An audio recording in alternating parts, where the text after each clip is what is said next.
Okay, so hi everybody, and welcome back to yet another episode of Faith Brunel's Insights. I'm Faith Brunel, and today we're joined by Emilia. How are you, Emilia, this evening?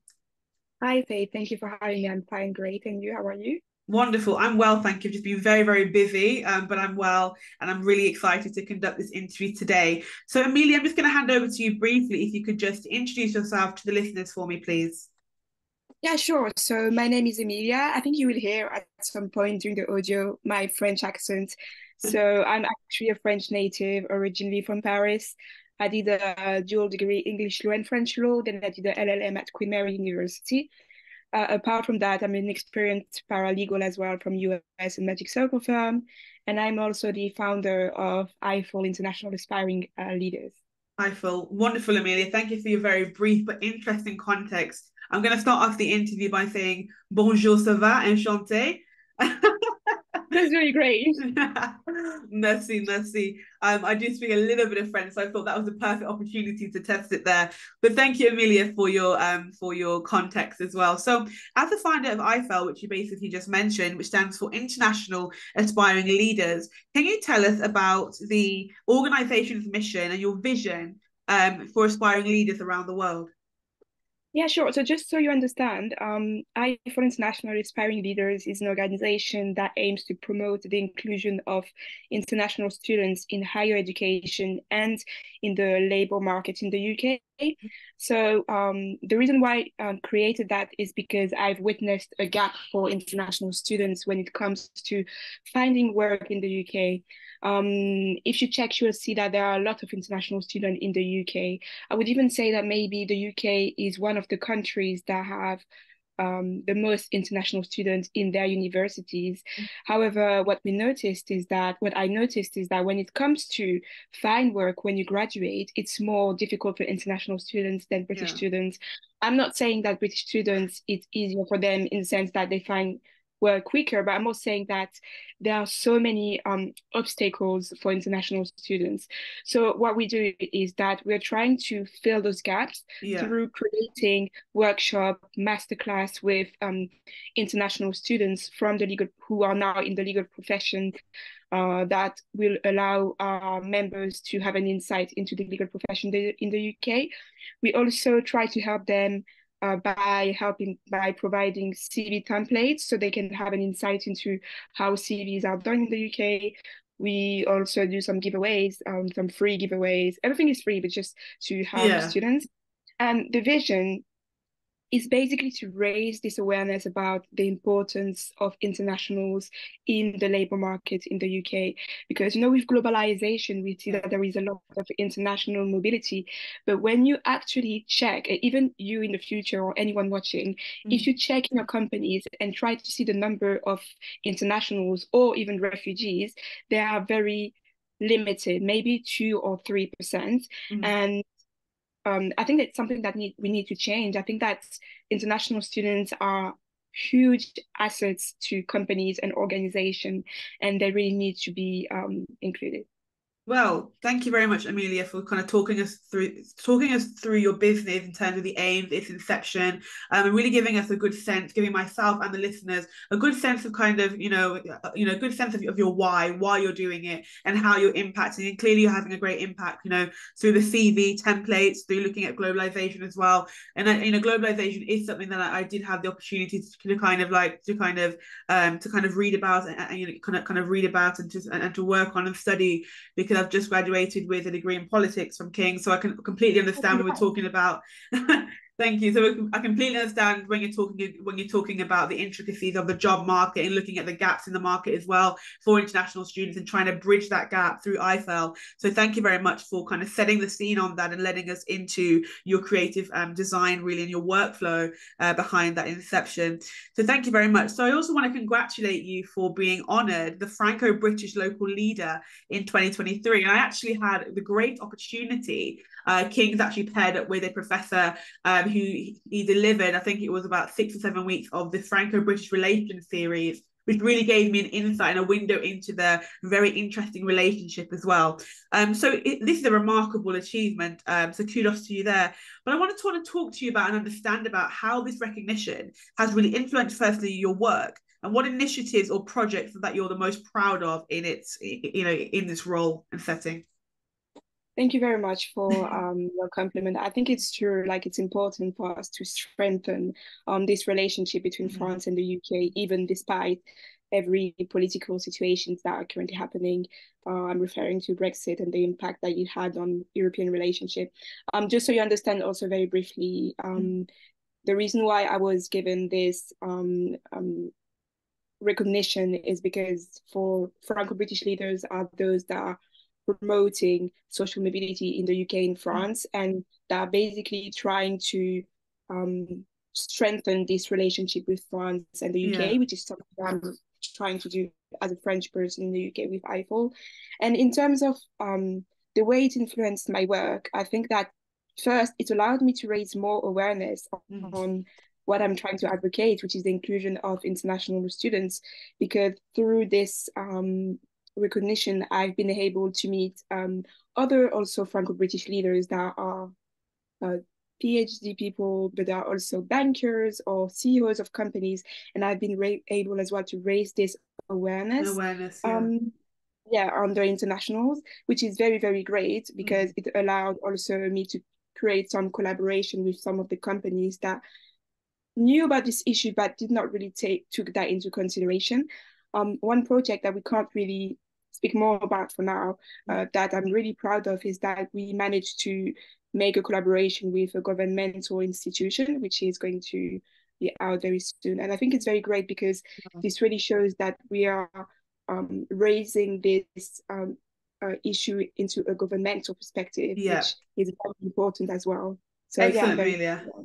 Excellent, Emilia. And, as you said, really, I want to echo that same sentiment that you have to move, you have to kind of, when you're trying to, create change, and, when you're trying to create change and then enact change, you have to move from the grassroots level to the upper echelon of society. And really what you have been able to achieve is to work with a governmental institution, because they are the ones who can make that impact. So clearly you're able to understand the kind of things, the kind of decisions, the kind of people they have to speak to as well. And thank you really for just kind of talking to both myself first and foremost, and then to the listeners really about your kind of role and the recognition and how it really played an incremental part, a key part in kind of your work, in kind of your impact as well. And wonderful to hear about your impact. And I want to talk about how your work kind of it's about fostering leadership skills in individuals as well, across those kind of international borders and boundaries. But what challenges, and then on the opposite side, and opportunities have you encountered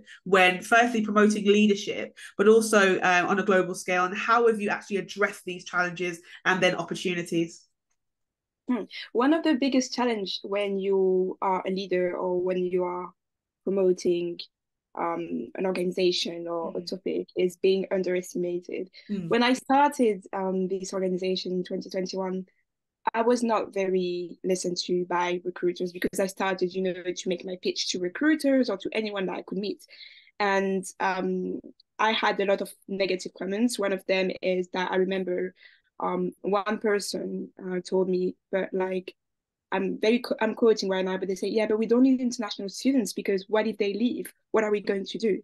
And, I was really shocked by this comment because the person is basically saying that, yeah, I'm not recruiting you because, you might leave. First, that's not cool to say, because even a British person, if they want to leave a company, they can.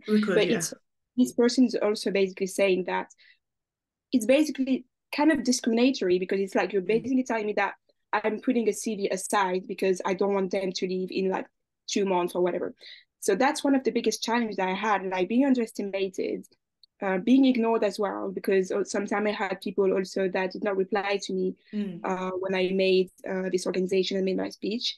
And the way I addressed that is that I literally took those challenges and thought about how I could improve my pitch to make it more approachable to the people that I'm going to talk to. So I changed my whole pitch. I increased my project. So now we also have the mentoring project that is helping a lot of students. So it's very great. And in terms of opportunities, that basically what I spoke to you earlier, it's about the fact that this leadership allowed me to raise more awareness to Awareness. organizations. For example, we are now organizing some events with the University of Law, which is one of the second biggest law school for students that want to qualify. And I think it's great because this means that even in the university levels, some higher education institutions are helping. Recognizing, yeah. So yeah, it's very great.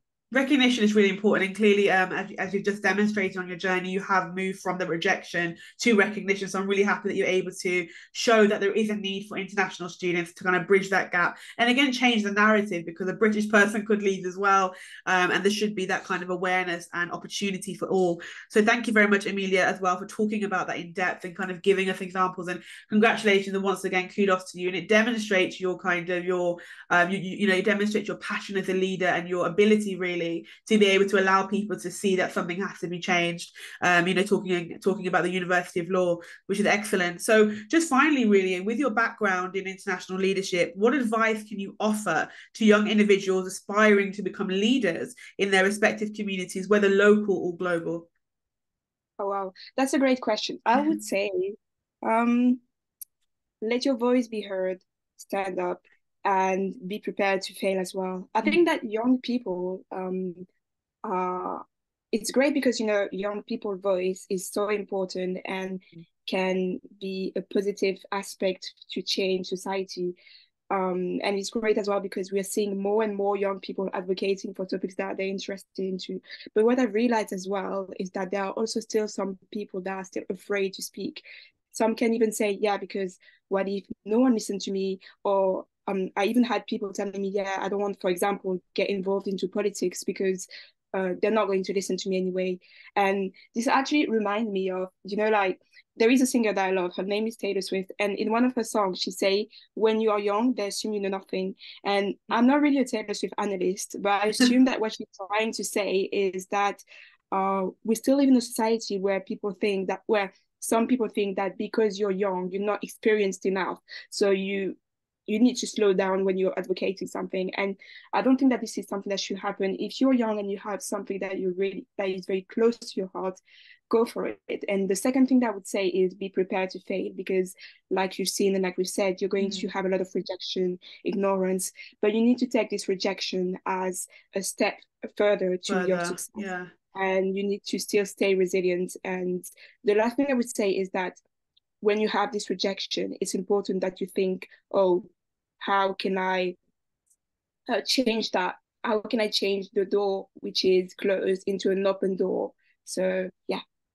Thank you very much, Emilia, for your in-depth thoughts and commentary there. I definitely say that it's important, because the Faith Brunel Insights mantra is, it's not an event, it's a journey, and your journey can begin now. So it might not happen tomorrow. There will be obstacles, there will be struggles, but you have to use those kind of struggles as a stepping stone to success. And one of the quotes I personally love is by one of America's first Black educators, Booker T. Washington, who said, "Success isn't about success. It's about the obstacles that you've overcome to get to that success." And so that really embodies what we're talking about as well, to move forward in terms of your aspiration and your dreams as well. So thank you very much, Emilia, for, yes, you wanted to. I also want to add something which is very important for people to remember, is that success is not easy. I think that with social media, we see, everyone succeeding, making their own company and having like all the, like what $1 million or pounds in like I don't know how many days, but like people need to understand that it takes time. I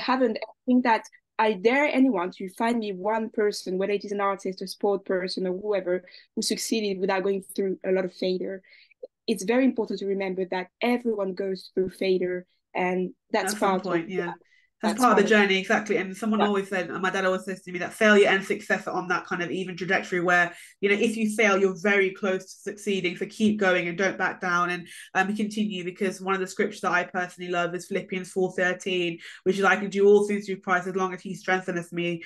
So that's something that I really would would embody what we're talking about resilience. And and one thing that we talked about, I talked about with another guest speaker, is that imposter syndrome and kind of breaking that cycle as well. So thank you, Emilia, for your thoughts, for your insights as well. It's been very engaging. I've been very you've really piqued my interest in terms of what you're doing, and it'd be great really to continue to see you shine and see your journey. So thank you to everybody. Thank you first to Emilia, then thank you to my listeners as well who've come back this week. Remember, it's not an event, it's a journey, and your journey can begin now. This is your host, Faith Brunel, and I'm signing off. Bye-bye.